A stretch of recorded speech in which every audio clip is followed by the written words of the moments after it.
Neslishah Sultan Hazretleri was the last princess of the great Ottoman Empire, whose name was officially recorded in the Ottoman Dynasty Book.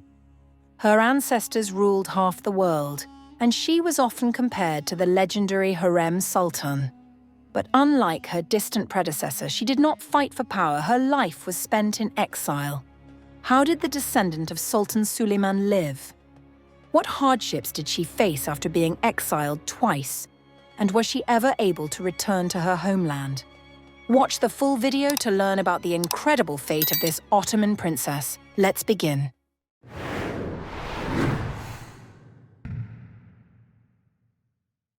In February 1921, in Constantinople, later renamed Istanbul, Princess Neslishah Sultan was born in a grand Ottoman palace. To celebrate her birth, 121 cannon shots were fired, and money was distributed to the poor. But fate had more in store for her than just luxury. She would also face great trials. Neslishah was the eldest daughter in her family. Later, she had two younger sisters. But she became the last princess of the great empire, whose name was officially included in the book of the Great Ottoman Dynasty. She was the granddaughter of the last two rulers of the Ottoman Empire.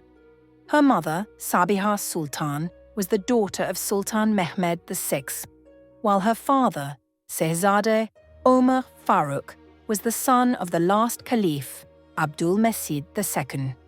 Through both bloodlines, she carried the legacy of the Ottoman rulers. From an early age, the young princess stood out with her beauty, expressive eyes, delicate features, and thick flowing hair. Those who knew her believed she resembled her distant relative, Roxolana Hürrem Sultan, who lived centuries before her. In 1922, the Sultanate was abolished, and the Ottoman Empire was replaced by the Republic of Turkey. 2 years later, members of the Ottoman dynasty were given strict orders to leave the country within days. The Ottomans were forced to flee in haste to save their lives. In just a few days, 150 descendants of the great empire lost everything: their palaces, wealth, and titles. They scattered across different countries in Europe. Adapting to their new lives was difficult. Many fell into poverty. This was especially hard for the women, who had lived in secluded palaces with large staffs of servants.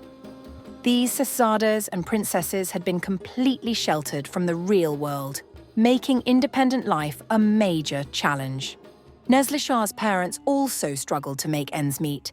They settled in Nice, France. There, Neslishah and her sisters received an education and quickly learned 4 foreign languages. From childhood, she was taught to love her homeland. And even though she left Turkey at the age of 3, she always dreamed of returning home. But was she ever able to go back? After finishing school, her family moved to Egypt. The princesses were exceptionally beautiful, and soon noble suitors lined up to court them. Despite losing their power and wealth, they were still sought-after brides because they were the granddaughters of a sultan. Neslishah received a marriage proposal from Prince Muhammad Abdul Monem of Egypt. He was the son of the last Khedive of Egypt. The prince was incredibly wealthy, making him an excellent match for a noble but impoverished bride in exile. But Neslishah did not want to marry a man she barely knew, especially one much older than her and whom she found unattractive. So she refused him.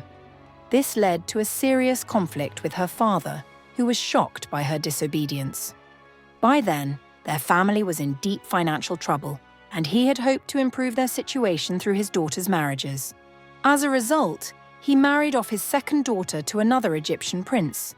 Eventually, the family persuaded Neslishah, and she had no choice but to marry Prince Muhammad.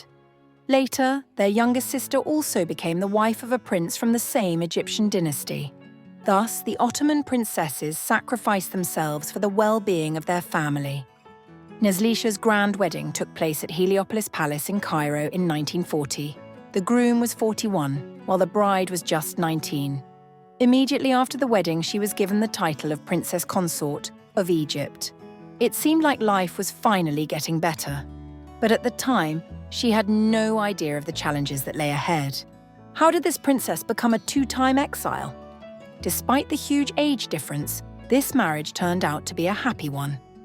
She started a new life in a foreign country where she gave birth to 2 children, Prince Abbas Hilmi and Princess Iqbal. At first, her life in Egypt was peaceful. But in 1952, a revolution broke out. King Farouk I of Egypt was forced to abdicate. His 6-month-old son, Fuad II, was declared the new king. Neslishah's husband was a third cousin of the deposed king. Of course, a baby could not rule the country, so Prince Mohammed was appointed regent, and his wife, Neslishah, became the First Lady of Egypt. However, as history would show, this was only the beginning of new trials for the Ottoman princess. Neslishah took an active role in charity work. She opened hospitals and shelters and attended public events. Kind and compassionate, she always tried to help the poor. Her husband remained in power for less than a year. Soon, the Kingdom of Egypt was abolished, and the monarchy was overthrown. The infant king was immediately sent into exile in Switzerland to join his father. But Prince Mohammed and his wife chose to stay in Egypt. And 4 years later, they had to pay the price for that decision. Prince Mohammed attempted to overthrow the country's president, Gamal Abdel Nasser, in an effort to restore the monarchy. But the coup failed. Mohammed was accused of conspiracy and placed under house arrest, along with his wife and children. Their confinement lasted for several months. The couple was saved only by the intervention of the President of Turkey, who demanded the immediate release of the Ottoman princess. Eventually, the family was freed, but was exiled from Egypt. Once again, Neslishah became an exile. She and her husband had to seek refuge in France, where her sisters and their families had also fled. It was not until 1963 that Neslishah was allowed to return to her homeland. The Republic of Turkey granted amnesty to Ottoman princesses. The couple settled in Istanbul. There, at the age of 42, Neslishah received a surname for the first time in her life. She was given the name Osmanoglu, meaning descendant of the Ottomans. Neslishah and her husband lived in a happy marriage for 39 years. They were always together, supporting each other in everything. In 1979, Prince Mohammed passed away at the age of 80.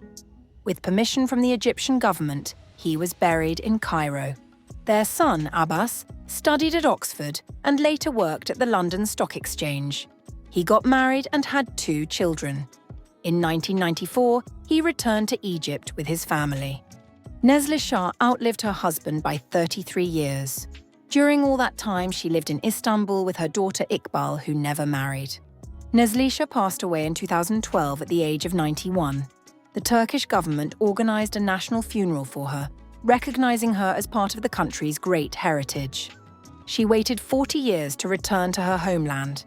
For her, the greatest hardship in exile was not poverty or struggle, but the loss of her country.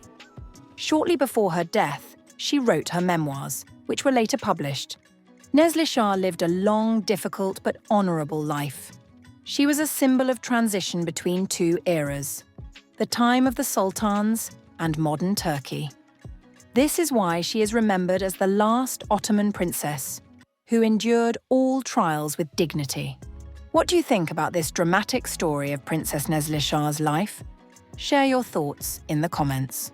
Like this video if you enjoyed it and subscribe to our channel. Thank you for watching and see you next time.